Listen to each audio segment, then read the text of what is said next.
We meet in an hour of change and challenge, in a decade of hope and fear, in an age of both knowledge and ignorance. If this capsule history of our progress teaches us anything, it is that man in his quest for knowledge and progress is determined and cannot be deterred.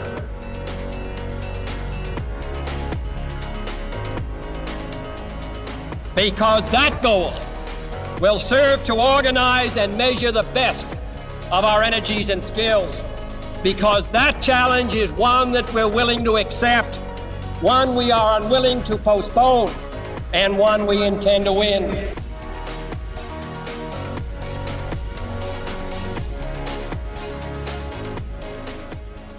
So we are here today with Ralph Cho, the co-head of Power and Infrastructure at Investec. Ralph, thanks for joining us on the Energy Impact Podcast. Thanks, Brett. Happy to be here. Yeah, so as we like to do, I'd love to just start off with your background, how you became interested in finance and energy and infrastructure and see how you got into the space. Sure, all the wonderful stuff.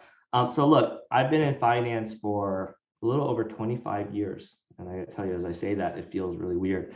But I think the first 5 years of my life, I spent a lot of time in structured finance, doing like mortgage-backed securities and things like that, cutting up cash flows. And then after business school, you think that you're going there to kind of change your life and do something completely different, like management consulting or something cool. But I ended up going right back into investment banking. I went to Credit Suisse, and I would love to tell you that I've been dreaming about doing energy and all this stuff my whole life, but that is not the case. I was actually thinking I would love to join private equity or do something with tech. I think that might be your background, right? Yeah. I was thinking about doing something like that, but the way these incoming associate classes work is you just get slotted into a group, and they pushed me into the energy group, which is probably one of the larger groups at Credit Suisse. And I was one of the associates there. And I spent some time learning about the space and all the nuances and intricacies. Went from Credit Suisse to another very large bank called WestLB. And then I started learning more about the capital market side of the business. And now here I am at Investec. And when you say capital market side, can you break that out? What does that mean to the layperson? Sure. So like when these banks do deals, and we're primarily lenders, right? The deal sizes climb to like 2, 3, 4, 500, maybe $1 billion. And so when we talk about capital markets, no bank wants to hold $500 million, right? That just doesn't exist. If you're an investment bank, you're going to sell everything. If you're a bank like ours, we're going to hold a piece. Maybe we want to put $25 to $50 million on our books, but then we got to go find friends. $450 million worth of friends to go and pull into the deal that we structured and arranged and put together, and hopefully find other partners that kind of have the same mindset as us in how we review the risk. And when you say partners and have the same mindset as you and how you view the risk, does that mean that you want to find, just people to spread the risk among, but that trust each other and all play the same role? Or are you looking for different levels of risk takers, some that are more conservative, some that are more risky? Completely, it depends on the situation. If you bring me a project and you say, Ralph, I've got a wind farm, it's going to cost me $300 million to build. I'm going to put in, call it 100 million. I need you to give me 200 million. Well, that's going to be very straightforward based on what the risk profile of the deal looks like, right? Let's say you have it fully contracted, and so all I'm doing is monetizing cash flows. We can create just one loan, and it's going to be all the same guys sharing the same risk. If you came to me and said, all right, I need a $200 million loan at that level, and by the way, I know I have to put 100 million of equity, but I've only got 50. I need to find another 50 million bucks. So then what I'll do is I'll create two tiers. I'll have a $200 million, like a very low risk tranche, and then I'll create a second, like a holding company loan. And that's going to have a different set of lenders because they're taking different level of risk. And at WestLB, was that mostly lending money? Was that loans, or was that also equity? No, these are all banks. So we basically all lend. Now, depending on which bank you're at, some banks will do more aggressive lending and some banks will do more, lower risk lending. But we specialize in playing across the capital stack. And, So and and which comes first? Does the debt usually come first, or does the equity usually come first in these projects? equity has to come first. Equity. It's like buying a house, dude. I mean, no bank's gonna tell you to go buy a house. Like you find the house, you have the down payment, and then I'll fill out the rest of the money. And that's the formal process. Is there an informal process as well, where an equity provider will want to know that it is debt financeable to even get involved? So you got to do a little bit of a dance. Of course, if you are about to go and buy an asset and you don't have the full amount of money, let's say it's an M&A situation, right? You may talk to several banks and say, hey, what kind of loan can you give me? What's it going to cost me? Let's model it out. And you might solicit feedback from 3, 4, 5 banks, and you choose which one works for you. And will those banks even talk to you before you have the equity component in place? Will they talk to you under the assumption that, hey, we're not going to get serious until there's an equity player involved, but we'll still lay out the basics of the deal for you? Depends who you are. If you, you know what I mean? If you're a super busy bank and you're banking all the big guys like the Carlyles and the KKRs of the world, maybe they might say, come back to me when you have equity. If you're more friendly, and I think of myself as more on the friendly side, I'll try to give advice to developers. I mean, we work with the big guys, just to give you some context from Investec. We work with the big guys, but we work with a lot of middle market players too, and from my perspective, I want to do deals with people who I know are not just a one-off. I know I want to do repeat business with these customers. So if I think that this person is going to be someone that I can partner up with and do more deals down the road, I'll spend some time up front and just say, hey, maybe you think about this, maybe think about that. But there are certainly a lot of players out there, like advisors, that are really willing to work with early stage sponsors who might not know how much equity they have to raise because they haven't raised the equity yet, what the deal has to look like. And these advisors will actually engage with these sponsors really early. So there are different types of players out there. Now, obviously, these advisors don't have their own capital, but they get paid upon success. And do you like to see a deal come in through an advisor, or are you comfortable with it coming from the sponsor itself? Most of our business comes from banking clients, to be honest with you. I mean, do we see some advisors? Sure, we do see, at least in the US markets, most of the business we bank directly from clients. Now, different markets, different geographies have different models.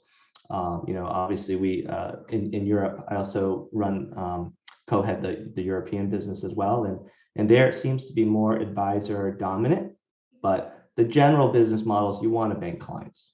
Yep. And what do you need to see from a client to know that they are serious? I mean, I can imagine there's all sorts of little developers all over the place trying to bring projects to fruition. Solar farm here, wind project there. Who knows? Sure. So if you've got people constantly reaching out to you, how do you know like who you want to spend your time with? There's different types of business that you can do as a lender, right? Number one, the sponsor might already own the asset. They say, hey, I already have an asset and I've got a loan. It's like you owning a house and you want to refinance your mortgage. Same thing. I'm like, okay, let's see what your loan looks like and can we do something better? Your loan is maturing in next year, or you're paying a super high interest rate. Markets have moved. Let's see if we can do something better. That's one idea. Another way is a sponsor says, hey, I own the land, I've ordered equipment, I put a lot of initial capital in, and now I need to build it. But I own everything, I got to build it. And so they have a budget of how much money they've got to spend, and we're going to help structure a loan to get their asset built. So these are two very real situations, right? Because they've got the asset. The third bucket, I would say, is if you are interested in buying something and there's an auction actually going on. Now, you might not have won, right? Because it's like bidding again on a house. You don't know if you're the winner, but you have to present your bid. And you're trying to make your bid as firm as possible. So either A, you're bidding with all cash, which is your equity, but if the asset's too expensive, you're going to want a bank to underwrite the loan next to you. So when you present your bid to the seller, you can tell them, hey, I'm good for my money. Those situations, who knows if you win or not? But I mean, from our bank's perspective, and I would say a lot of banks out there, they're willing to support sponsors, especially good sponsors that are willing to take a run at it and pay the bills, because it's not cheap to get an underwriting, right? You got to engage lawyers and consultants and experts and all sorts of stuff. But if they're willing to do the dance, there are definitely banks out there willing to give underwriting. There's just more uncertainty with that type of situation. And then what about like greenfield projects? How do those look? So that's basically a sponsor who's been developing an asset for the last, call it however many years. They own the land or they have some option on the land. They've done all the preliminary research on what the solar statistics look like, or what the wind statistics look like, or if they're building a gas-fired power plant, they've got their permits in place. So they're getting all the pieces together to get to that point where all they have to do is hit go and they can start construction. But to start construction, you need to start paying a lot of money. Yeah. So that's the point of time where right before that point in time is where they're going to try to start lining up financing. And how much would they have already spent? How much would a sponsor or project developer have spent before they line up financing, just getting all those things in order? Depends what stage of financing you're at, right? If you've just started and you're in early stages, you might not have spent that much money other than some preliminary legwork. You know, a lot of private equity companies might even just pay a developer off and just to take over the work that they've done. So it could be a little bit, it could be a lot. I mean, and when you say a little bit, a lot, do you mean a little bit is a little bit 100,000 and a lot of it 5 million, or what are we?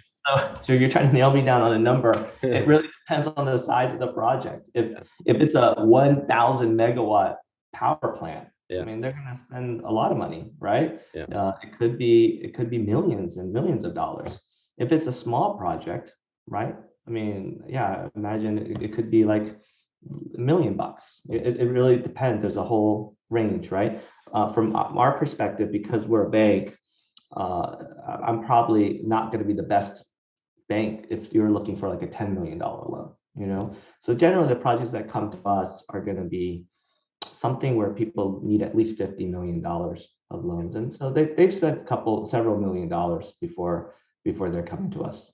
Now, how did your career evolve from being at West to Investec? What was the change there? What happened? And WestLB? Yeah. So WestLB, it was a very large German bank. And I spent about 9 years there, and it was a good run. Ironically, my partners are from there too. But you know, WestLB, and I probably would have just stayed there forever, I think, because I was working with a good group of people. But the bank got in big trouble from the EU. I don't know how much you know about their story, but not much at all. Yeah, they got in big trouble from the EU, not from our business, because our business power was relatively small considering the whole bank, but they got in trouble from the EU for a whole host of things. But ultimately, the EU anti-competition commission basically forced them to shut down, without going into all the gory details. But once they got shut down, that bank went into unwind mode and they became just a portfolio bank. And so at that point, anybody in the front office, capital markets, originations, you know, we were basically just given a package. And Investec was one of the banks that I was actually selling paper to and bringing into transactions, and a good conversation started from there, because they had aspirations to also build out a power infrastructure financing platform in the North America region. I see. So Investec actually was literally acquiring part of WestLB's business. No. Okay. Investec was somebody I used to bring in on transactions. So I see. Okay, on previous transactions. So when WestLB was shutting down, got it. You know, they were like, "Hey, come talk to us. Let's figure out how we can do something Got together." it. So you just had a former relationship with them. You knew about them, saw they had a good reputation. Said, "Okay, this is somewhere where I could add value." That's right. And then, so tell me about that. Had they done previous power projects before? Or was this a new division for them? They did. I mean, they're definitely, Investec is an interesting animal because they're definitely strong in South Africa because they're a South African bank, and they're strong in Europe, and that's where their two headquarters are. They didn't really have that much of a presence in North America. In fact, they had a small office in Toronto and a really small office in New York, and New York didn't even do project finance. So when we started conversations, I was like, look, maybe the opportunity looked interesting to me because it was kind of like, oh, we have a blank sheet of paper and an opportunity to create something. And that sounded a lot more interesting to me than to go and join another large bank and be a cog in a wheel. Yeah, that's awesome. And so what were the first types of projects that you started looking for to build up the business there? Well, we're always doing power and infrastructure finance. Every bank has a different risk tolerance. Every bank has a different cost of capital. Investec is no different. My partner I mentioned to you, he came over with me. He was also at WestLB. My partner focuses more on the origination side, and I focus more on the capital market side. So the two of us kind of went hunting for deals, right, of what we thought could work for this bank. And I remember the first deal we did was we monetized lease payments against a portfolio of solar and wind projects. Okay, so that was an interesting one. Basically, all these projects have to pay rent, right? Rent or a lease payment for the land that they sit on. So somebody owns that land. And so in this case, our borrower owned all this land, like a whole portfolio of land with like hundreds of projects, and was just basically collecting rent payments. And so we monetized that. And it was an interesting deal because your security package isn't the wind farm. It's not like you can foreclose and take the wind farm because you don't own the wind farm. You only own the land, you know? And so there was some brain damage there, but we got our bank to do that. That was our very first transaction. And how did you know to go after that one? I mean, I imagine like, the world was your oyster when you were first hunting for deals. There could have been so many different types of deals, even within the power sector. Totally. So what did you do? Is it just you start calling up old contacts and saying, hey, what's going on out there? Yeah, look, I mean, by the time I came to Investec, I mean, remember I was at WestLB for 9 years or something like that. So we had already a roster of relationships out there. Not many of our clients knew who Investec were, but they knew who me and my partner were. So really banking relationships at that point. And so, yeah, of course, we're talking to everybody. I think around that time was when the whole wave of quasi-merchant gas greenfield projects were being financed. So these are new combined cycle gas plants, all being built with, partial hedges, partial contracts. And I remember wanting to do that as our first deal, but the bank was like, whoa, let's not go too crazy and let's do something a little bit more contracted in nature before we start jumping into merchant risk. Yep. So, and so when you say you monetize a project like that, what does that mean? How do you monetize it? Do you buy a contract from somebody and package it up and sell it to somebody else? What do you do? now, monetizing means when a project enters into a contract and says, oh, with another counterparty, and that counterparty says to you, hey, I'm going to pay you, call it $100,000, well, something, $1 million a month. I'm going to pay you for, and you're going to sell me power. And by the way, I'm going to do that from you for the next 10 years. So every month, I'm going to pay you $1 million. So the guy who entered into the power plant, he now knows he's getting 12 million a year for the next 10 years, because that's what the contract is. And so when I say monetize, what I mean is some lender will come and say, oh, you've got a stream of cash flows. I'll give you cash today. And then we'll figure out how I'm going to get paid back by that contract. Yep. And so that way the borrower doesn't have to wait for 10 years to get his money. He's monetizing it. Yep. And so the idea is the bank is more set up for those slow and steady returns. And then the person who sold it to you, they want the cash now so they can get involved in another project and put it to work. There's a whole bunch of reasons why they might do it. They might monetize it because they need that cash to pay for the construction of the asset. That's right. Because a power plant could cost $1 billion to build, right? So if they go and sell that power ahead of time, they've now created receivables, right? Especially if it's an investment grade entity. Now, if it's some unrated, shady company, that's probably hard to monetize because you wouldn't take a view on that. But if it's some like AA, single A, triple B type of company, some regulated utility, right? Saying, I'm going to pay you, I'm good for the money, and here's the contract, you got my word. Yeah, some bank will give financing against those stream of cash flows. And if it's somebody who's trying to build a power plant, he can use that cash to finish the construction.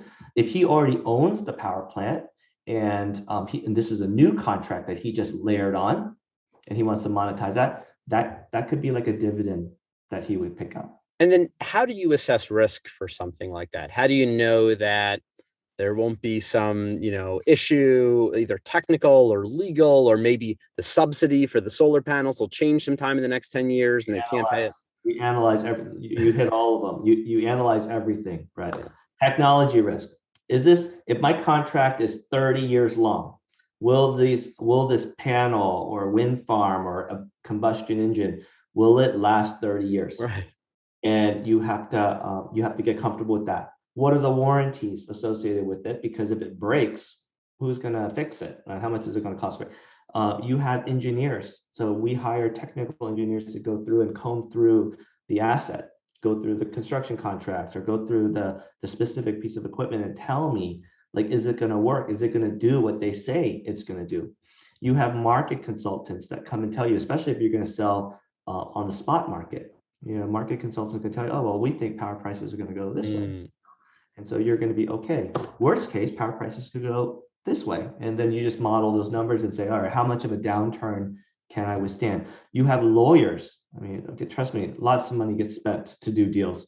You have lawyers who comb through the contracts, especially if it's someone's buying the power from you. And the lawyers are going to tell you, okay, well, they can get out of the contract if X, Y, and Z stuff happens. Are you comfortable with that? And so you got to quickly take a view, like, all right, what's unusual, what's typical, what's not typical, what am I willing to accept, what things need to be renegotiated.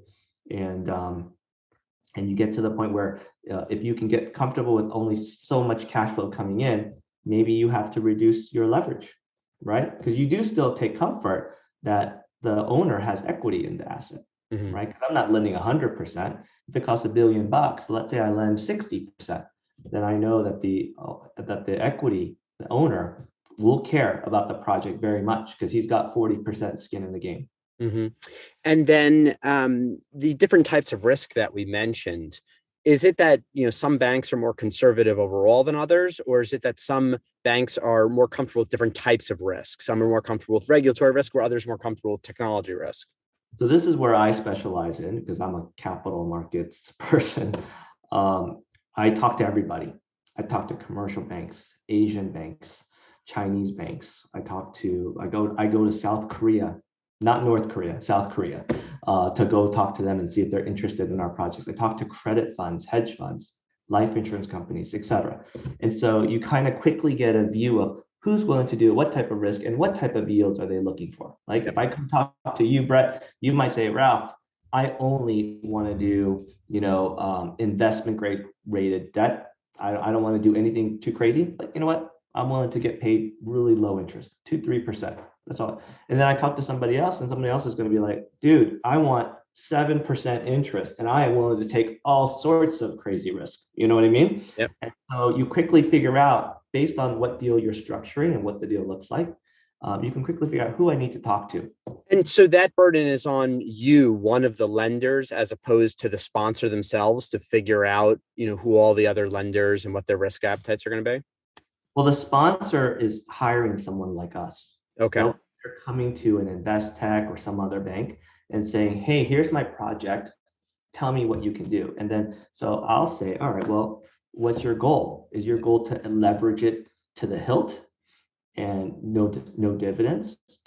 Or sometimes these infrastructure funds really care about dividends, right? To go back to their investors. So they might not go crazy on the leverage. They might go lower on the leverage, but they want to make sure that there's a consistent stream of cash flows that are being distributed back to them. So it really depends on what you as a borrower are looking for, because it's all tailored, custom made for the borrower. I see. So you at Investec play the role of advisor as well as lender. Yeah, we call it structuring agent, structurer, underwriter, arranger. Is really what we call it. So basically, when you come to me with the problem, I try to give you a solution, and I say, you have a financing solution 1, 2, and 3, and it has a different cost. The more leverage, more interest rate you're going to pay. Lower leverage, lower interest, right? That makes sense. Yep. And you choose which one you want or that you think makes sense for you. And then what part of the deal do you guys typically come in? Do you then take 20% of that allocation, or? Yeah, we anchor it. We'll sometimes they need an underwriting because they're in a bid situation, or they need firm cash at certain time.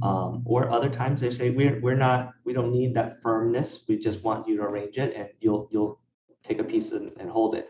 Keep in mind, underwriting is expensive. So there's all sorts of things. If you want me to issue you a blank check ready to go. It's going to cost you money versus you saying, all right, just build me a book. So if it's like a $200-300 million deal, I'd be like, okay, I'll give you 50-75 million and I'll go raise the rest of the money. And I am putting my money where my mouth is because you're not paying me anything unless I close you a deal.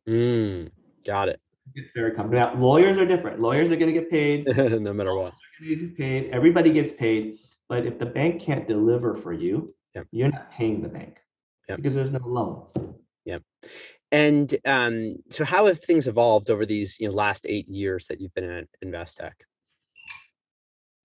In terms of what your practice looks like, what types of deals that you guys focus on, and even maybe the market conditions. Yeah, I mean, look, I'll go a little bit back. When I first started in the energy side of this business, I'll tell you a lot of the activity and flow was around conventional power. I've even done greenfield coal assets, just to give you an idea. And over time, it's definitely moved away from coal. Gas is still very much in the mix, right? Especially big combined cycle plants. We've done a lot of those over the last 8-9 years, greenfield ones in a lot of different regions. But also over the last 8-9 years, we've also seen more and more renewables come into play.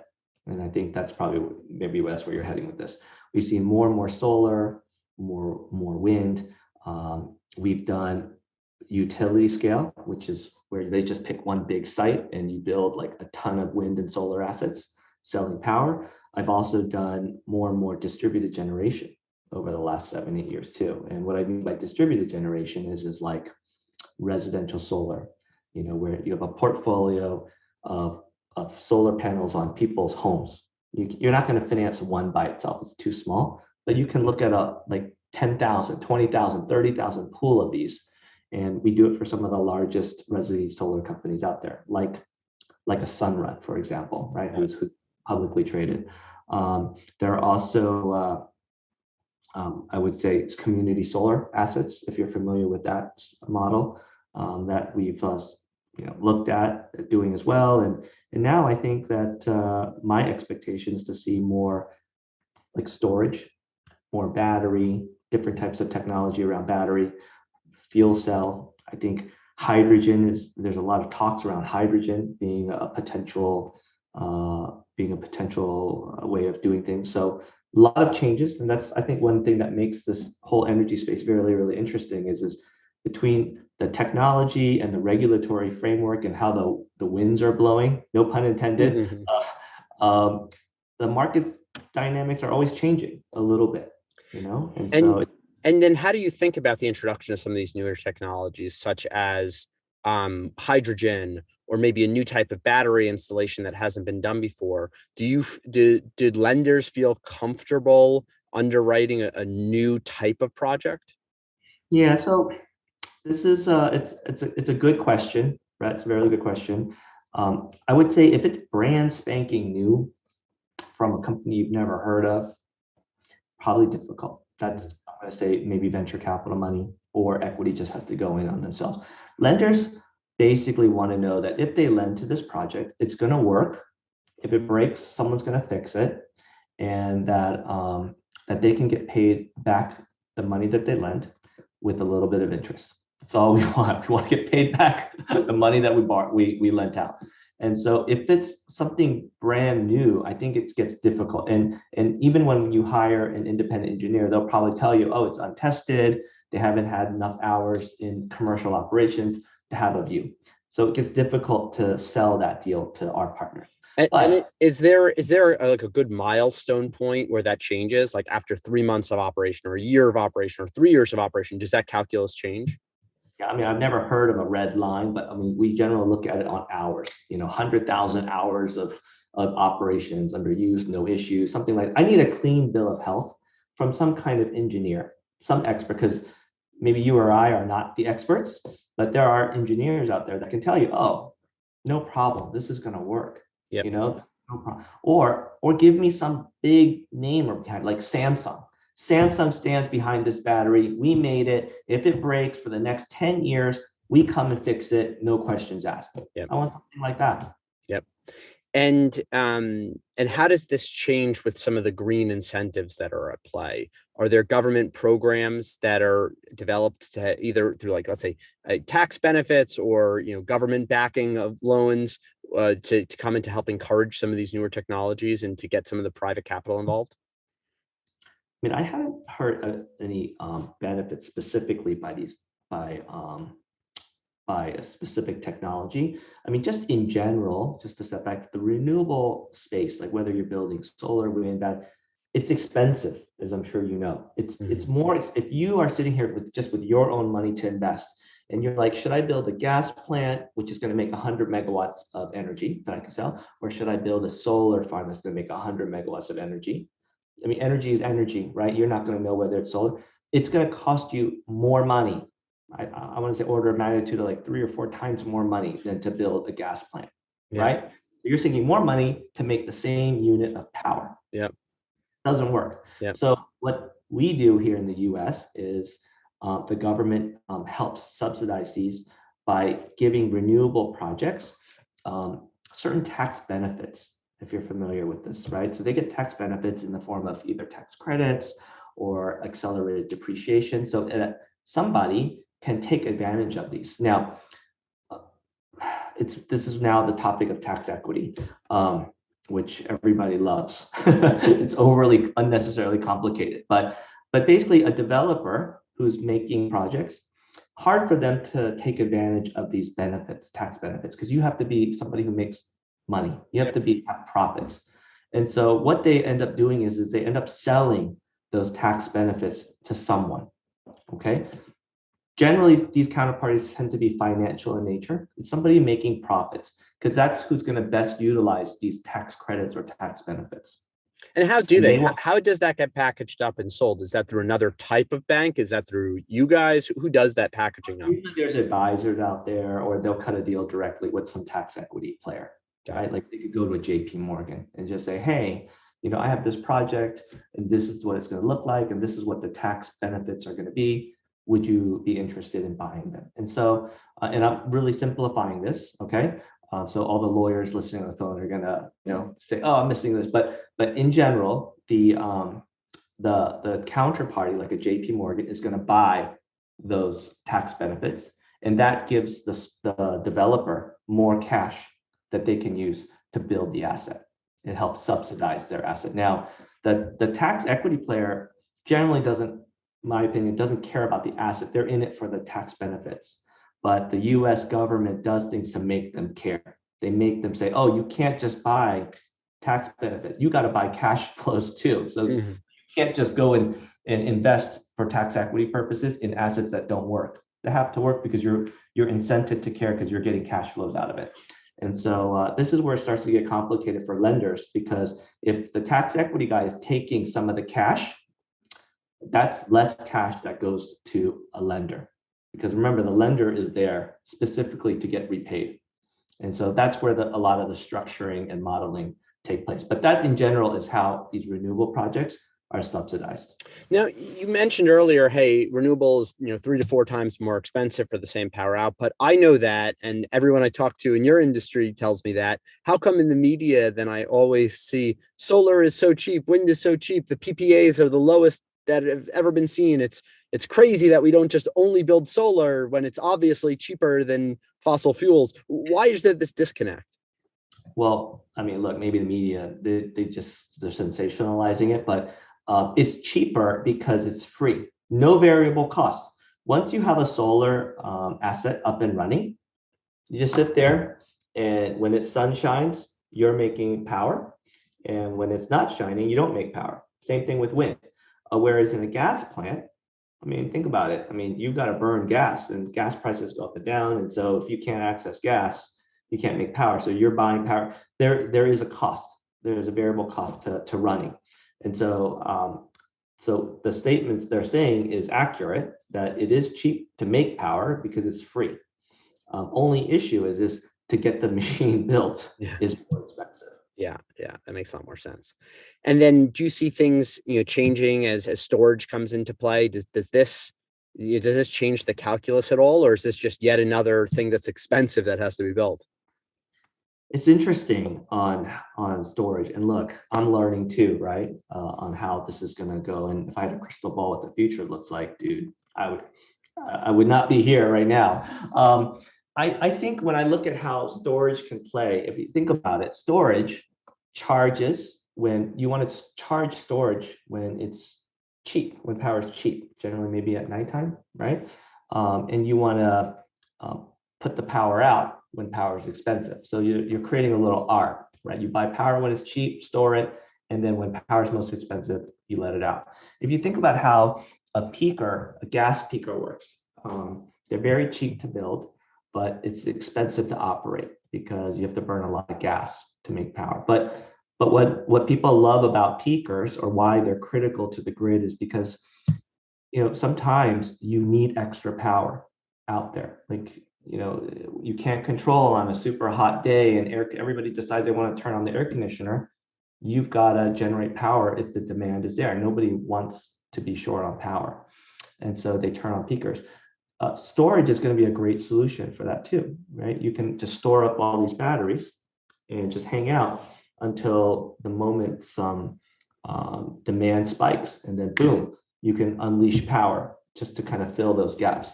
So some people say that storage, if you start building it en masse, it's going to potentially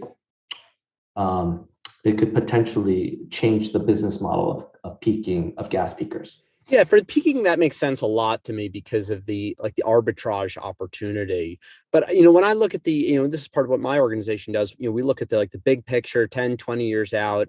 Just count up all the raw materials that would be needed to deliver all the energy that we need. The numbers are just astronomical. I mean, it almost doesn't even make sense. So as an investor, how do you guys think, looking forward into the future, are you running your own analysis of, does this storage thing really have an opportunity to play? Or is it just look at the deals as they come? If it could be a peaker or arbitrage in a good section, that's good. If not, it's not. I mean, keep in mind, I'm not equity, right? Of course, we're not blind. We want to support deals and projects that have positive momentum going forward. I don't want to have headwinds against me, for sure. But if you think about what my timeline and horizon looks like versus an equity sponsor, it's different, right? I just want to get paid my money back, and I want some interest. And generally, our tenor of our loans go 5-7 years. So I'm going to have some visibility over the next 5-7 years. Is the world going to change in the next 5-7 years? Probably. I mean, I think you could probably see what's going to happen over the next 5-7 years. Like changing everything to battery is going to take a super long time, right? Expensive. So that's not going to happen overnight. So in the meantime, I'm happy to finance peakers with some visibility up front. But I will tell you, am I going to give them a 30-year loan? Probably not. That's unlikely, but that's what we need to see from a lending position. If you're equity, your calculus is going to be different, right? You're going to have some view what the intrinsic long-term value of these things are, or how you plan to get your equity back plus a return, whether you want to sell it or you're going to sit there and own it and operate it for a long time. Yep. So you're the co-head of the power and infrastructure group. Tell me about your team. What does your whole team look like? What do you have, about 20 people or so doing various types of analysis, research? What's the organization look like? In the US, we have about 15, 16 bankers, roughly. And in Europe, probably about the same, about 15, 16 bankers. We have, it's structured like any other team, right? You have a handful of senior bankers that are covering clients, originators, and then the rest of the team supports that, whether you have through mid-level or junior level banking support. And we're analyzing deals. I think just in North America alone, last year, we must have looked at over 140, 130 transactions. Wow. It's a funnel, right? It's a filter. You might look at 140, but what actually closes is probably about 15 deals. 12 to 15 deals is what actually closes with your bank, or what actually closes in general? No, okay. With our, yeah. You call it, we have a 10%, 90%, 10% hit ratio, and deals die for many reasons. Either A, the deal could have just died on its own because it didn't happen, or B, the sponsor decides to go with somebody else, or or yeah, I mean, generally, yeah, they could die for a number of reasons. And on your origination side, what are you looking for today? What's your strategy now as opposed to what it was previously? Are there certain types of power sources you like to get involved in? What does your origination process look like? Yeah, I mean, I can't say it's changed much. I mean, it's just we've just become more busier and bigger over the last 8 years. Because when we started, it was just me and my partner doing deals together. But our strategy has, first of all, when it comes to technology, I got to tell you, we're pretty agnostic. We go with the momentum of the market. So, for example, like I said, no more coal. That's not going to happen because there's no market for that. But if someone wants to bring us gas, like a combined cycle plant or some kind of peaker plant, we have no problems doing that. We're also looking at renewables deals, whether it's wind, solar, merchant, renewables, construction. I mean, we'll look at all of that stuff. These days, people have been looking for incremental leverage, so we might give some kind of holding company loan. Remember, I was telling you about there's a loan that you can give secured by the asset, and you can give a loan that's a little bit higher up on the structure. So we've been focusing on stuff like that. But when it comes to technology, as long as it works, we're happy to support them. I think our strategy in general is to focus on the clients that we know, right? I mean, you kind of start building relationships, and you want to do repeat business with a lot of the sponsors that are very active in the space. And these guys are busy anyway, right? They're always buying something, building something, or they're like trying to re-leverage something based on the market. So we tend to be busy enough just with them. But no, look, our team has grown to the point where we also have time to work with a lot of middle market borrowers as well. So we're always adding to our roster of clients. But since you ask our strategy, it's definitely to try and arrange and support our key clients. In 10 years out from now, as we wrap up here, if you could, put on your magic cap, look forward into the future, what do you think the market looks like? That's interesting. Look, if I had to take a view just based on what I'm seeing today, there's definitely clearly movement away from fossil fuels. I mean, that's undoubtedly, like, already we used to be doing a lot of greenfield gas deals, and not so much these days. It's all like, and is that just North America or worldwide? I'm talking about North America. Yeah. Okay. Worldwide, Europe has a whole different set of dynamics. If you want to talk, we could do that too. But the deals, at least in the US, we've been focusing, like I said, we're open, but we're seeing more and more renewables come through, more different creative structures for us, at least. We're open to financing more merchanting. If I look down the road 10 years from now, I mean, I think I'm anticipating that we'll do more and more storage, maybe fuel cell could be something interesting. I think EV infrastructure is something we haven't seen a lot of, but as an electric car owner, I would love to see more EV stations out there. But I think that's generally what it feels like, that where the world is heading towards. Awesome. Any last words for the audience? No, I hope this was very interesting and helpful. Obviously my background is more on the financing side, so I think these developers and stuff that you have on the podcast are going to have much more insight into where the world is going. I just react to what people are throwing at us, and I have to tell you, it's super interesting to see how the dynamics have changed so much over the last 15, 20 years, just in the space. And one thing we didn't talk about is even how where the liquidity sources have changed as well, because it used to just be all commercial banks doing this, and now you have so much capital coming in from all sorts of places. Like I mentioned to you, like I'm going to South Korea, who doesn't even have a physical presence here in the US, and they're shipping billions of dollars of capital overseas just to be in part of these transactions. I mean, why is that? Why is the world so flush with cash, especially given what we just went through with COVID and everything? Well, look, definitely when COVID hit, I mean, markets took a hit, right? I mean, liquidity became choppy, and it's still choppy, but there is a lot of capital out there hunting for deals, and that's been a constant theme for the last 2-3 years. And it's not just because of COVID. We're looking for opportunities on where they can make good returns. And Specifically, why is Asian capital coming over? I think they're running out of opportunities to put their capital to work over there. And so they pick countries like the US that they perceive to be very stable. And they're realizing like these power and infrastructure asset class has good returns, and are generally relatively safe because it's a hard asset. You're lending against something physical. And they like the way that these deals are structured. They just need to make sure that they're making enough return, because for them, the bar is a little bit higher because they have to convert their foreign currency to US currency, swap them, and bring them in over here. But we're also seeing a lot of institutional capital come in, like credit funds. People are raising capital from different countries, whether it's Asia or Israel or wherever, and starting these funds where they're willing to take a little bit more risk than a commercial bank, but they want a little bit more return. Not a lot more risk, but a little bit more risk.